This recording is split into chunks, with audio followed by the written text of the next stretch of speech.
5 ultimative Tipps für die Rennstrecke. Jetzt hier im Video. Dranbleiben, reinziehen. Und damit herzlich willkommen zu einem neuen Video, liebe Freunde des gepflegten Motorradsports.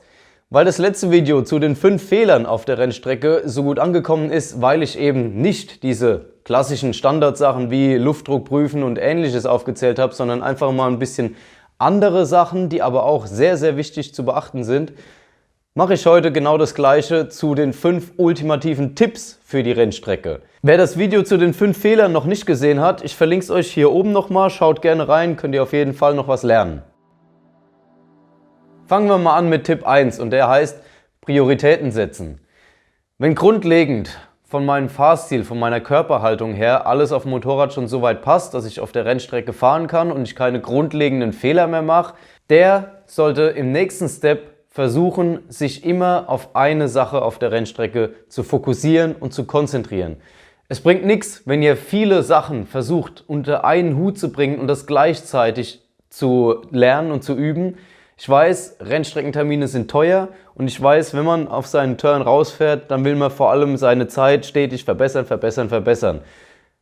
Dabei konzentriert man sich jetzt in erster Linie nicht drauf, sich nur auf eine Kurve zu konzentrieren oder nur auf den Kurvenausgang zu konzentrieren oder nur auf die Bremsphase zu konzentrieren oder nur auf die richtige Körperhaltung in Bezug auf inneres Knie oder äußeren Tankschluss oder ähnliches zu konzentrieren, sondern man macht häufig den Fehler, dass man alles auf einmal irgendwie machen will, vergisst aber die Hälfte oder macht sogar mehr falsch als richtig. Das heißt, wir müssen Prioritäten setzen. Priorität Nummer 1 sollte auf der Rennstrecke dabei immer sein, sich wohlzufühlen. Weil nur wenn man sich wohlfühlt, kann man entspannt Motorrad fahren und wer entspannt Motorrad fährt, fährt schnell Motorrad. Es bringt am Ende nichts, wenn wir völlig verkrampft auf dem Motorrad sitzen, nur weil wir auf Krampf versuchen, jetzt irgendwie mit einem Ellenbogen zu schleifen oder sonstige Verrenkungen auf dem Karren machen.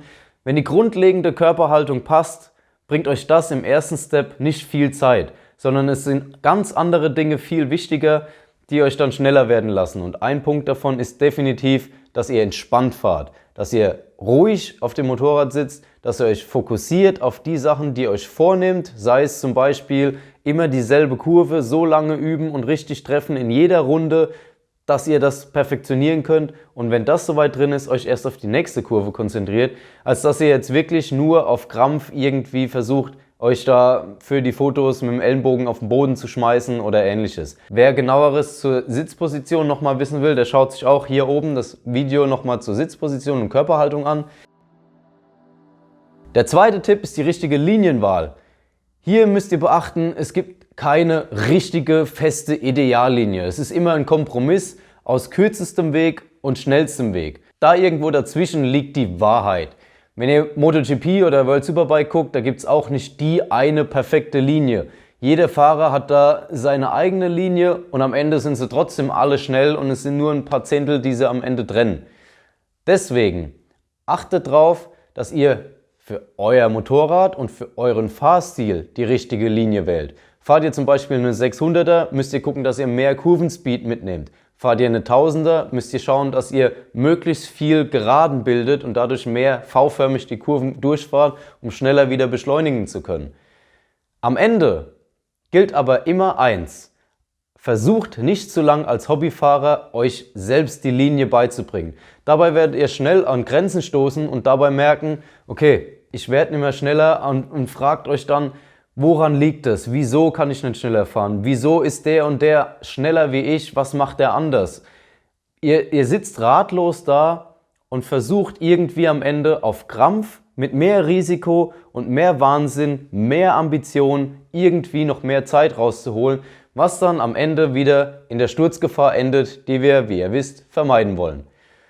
Deswegen wartet nicht zu lange damit, euch professionelle Hilfe zu nehmen. Der Profi, der Instruktor, der kann euch genau zeigen, wie die richtige Linie läuft, wo ihr am meisten Zeit mitnehmen könnt und wo eure Defizite liegen. Am Ende gilt auf jeden Fall eins zu beachten: Die richtige Linie bringt euch mehr Zeit, als wenn ihr auf Krampf später bremst oder früher ans Gas geht mit mehr Risiko.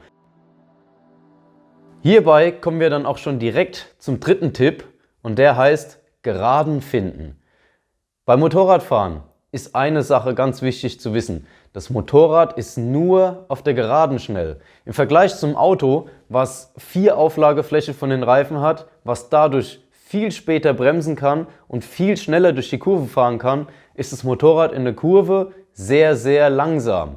Auch wenn das Kurvenfahren am meisten Spaß macht, natürlich, aber das Motorrad ist ein Gerät, was nur auf der Geraden schnell ist und nur dort entsprechende Zeit holen kann. Das bedeutet, wir müssen den Fokus auf die Geraden legen, weil dort können wir durch die Beschleunigung die meiste Zeit wieder gut machen. Wie ist es aber, wenn ihr jetzt einem Profi zuschaut?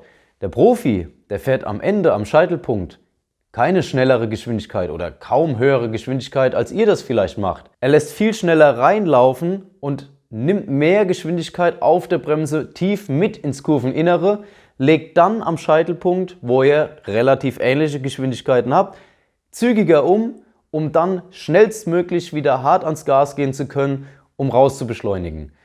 Dadurch hat er lange die Gerade bis in die Kurve reingezogen und konnte dadurch mehr Kurvenspeed mit reinnehmen und hat durch das schnelle Umlegen erreicht, dass er eine möglichst schnelle Gerade für aus der Kurve raus wieder gebildet hat.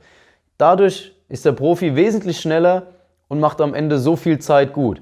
Wenn man das auf eine ganze Runde addiert und das bei jeder Kurve der Fall ist, wo ihr als Hobbyfahrer, Amateurfahrer, Anfänger einfach zu früh, zu hart bremst und dadurch zu viel Geschwindigkeit schon auf dem Weg Richtung Scheitelpunkt vernichtet und dann am Scheitelpunkt zu lange am Stützgas hängt, bis ihr Richtung Kurvenausgang zeigt und dann endlich rausbeschleunigen könnt, ja, da habt ihr natürlich viel Geschwindigkeit verloren, habt keine richtige Gerade gebildet und am Ende geht euch das auf die Dauer von der Geraden dann wieder an Zeit verloren und an Geschwindigkeit, die ihr am Ende erreichen könnt, verloren. Damit sprechen wir auch direkt Tipp 4 an und der heißt konsequent Gas geben. Wenn ihr beim Motorrad ans Gas geht, müsst ihr das konsequent machen. Das heißt, aus der Kurve raus fängt es schon an, dass ihr dann nicht Gas öffnet, Gas schließt, Gas öffnet, Gas schließt und dann so ein Gewippe und Rumgeeier ist, sondern wenn ihr euch dazu entscheidet, das Gas zu öffnen, dann konsequent durchziehen, konsequent beschleunigen bis Anschlag. Dieses ständige Gas auf, zu, bringt nur eins, es bringt Unruhe ins Fahrwerk. Ihr wippt dann vor euch hin, ihr könnt nicht richtig raus beschleunigen. Die ganze Zeit ist ein Lasttransfer vom Vorderrad zum Hinterrad. Das ist am Ende wieder nichts. Wenn ihr das nochmal genauer verdeutlicht haben wollt, dann schaut auch hier nochmal in meinem älteren Video zum Rausbeschleunigen am Kurvenausgang vorbei. Ganz wichtig, nicht nur beim Kurvenausgang, sondern auch auf der Geraden tritt sehr häufig der Fall ein, dass ihr das Gas entweder nicht konsequent bis Anschlag öffnet oder wenn ihr bis Anschlag geöffnet habt, dass ihr über die Dauer von der Geraden wieder unterbewusst anfangt, das Gas zu schließen. Am Ende verschenkt ihr Leistung und Geschwindigkeit, weil ihr dann nur mit 3/4 Gas über die Gerade fahrt. Euch kommt es zwar schnell vor, aber ihr lasst dadurch wieder viel Zeit liegen. Wenn wir über das Gas geben gesprochen haben, dann müssen wir natürlich auch über das Bremsen sprechen. Das heißt, hier kommen wir zum Punkt 5, richtig bremsen. Am Anfang macht man häufig den Fehler, dass man meint, man muss sehr spät, sehr hart bremsen, weil das sieht man so bei den Profis, die machen das auch alle, das heißt, es muss ja automatisch schnell sein. Aber genau das Gegenteil ist der Fall.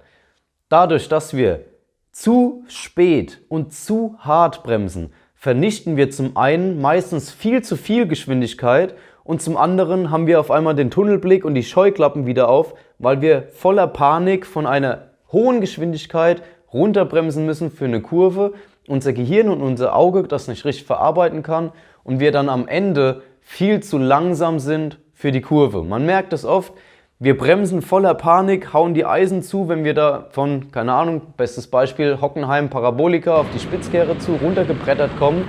Wir sind verdammt schnell und müssen dann für die Spitzkehre sehr langsam werden.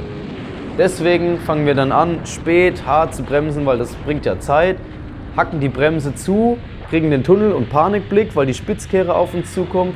Vielleicht ist am Ende noch unsere Blickführung völlig Banane. So, und dann hauen wir das Ding zu und werden langsam und kommen dann am Scheitelpunkt an und merken auf einmal, okay, wir sind viel zu langsam. Ja, tolle Wurst. Was müssen wir jetzt machen? Jetzt müssen wir entweder so langsam durch die Kurve rollen oder wir fangen dann wieder an, Stützgas anzulegen und die Geschwindigkeit irgendwie nachzukorrigieren. Ja, und da sind wir wieder bei dem Wippen, bei dem Lasttransfer, Vorderrad, Hinterrad und inkonsequentes Fahren. Das ist natürlich nichts. Viel besser wäre, wenn wir früher bremsen, dafür nicht so stark und viel weiter in die Kurve rein. Wir nehmen uns selber viel Stress dabei raus, wenn wir einfach ein bisschen früher an die Bremse gehen, dafür aber bis ins Kurveninnere. Dabei haben wir dann mehr Zeit und unser Gehirn hat mehr Kapazität, das Ganze zu berechnen, von der hohen Geschwindigkeit auf die nötige, niedrigere Geschwindigkeit für die Kurve. Dadurch fahren wir stressfreier, dadurch können wir unseren Blick besser führen, weil wir nicht mehr Panikblick nach vorne haben und können dann die Kurve entspannter durchfahren. Dadurch treffen wir die Kurve besser, haben den Kurvenausgang wieder besser und können dann auch wieder besser ans Gas gehen. Das Ganze müsst ihr natürlich Kurve für Kurve üben, bis ihr euch wohlfühlt. Wenn ihr euch wohlfühlt, dann könnt ihr natürlich auch den Bremspunkt weiter nach vorne setzen, könnt dann versuchen, auf der Bremse ein bisschen stärker zu bremsen und weiter rein zu bremsen.